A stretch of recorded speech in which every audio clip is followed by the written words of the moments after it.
Денеска се спроведува проектот Македонија без отпад.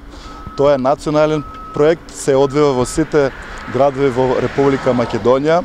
Во Струмица се одвива овој проект на неколку локации. Еве ова локација денеска се чисти од јавното претпријатие за комунални дејности Комуналец. Исто така учество во овој проект земаат сите ученици од сите школи на општина Струмица, ги чистат своите дворови, а средното општинско училиште Димитар Влахов зема учество во собирање и на стара хартија.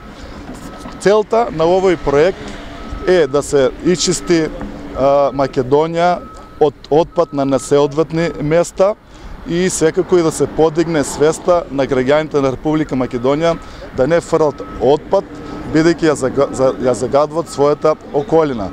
Ние во Струмица, иако имаме релативно чист град, меѓутоа апел давам јас како председател на Советот на општина Струмица за граѓаните не го фрлат отпадот каде што ќе стигнат.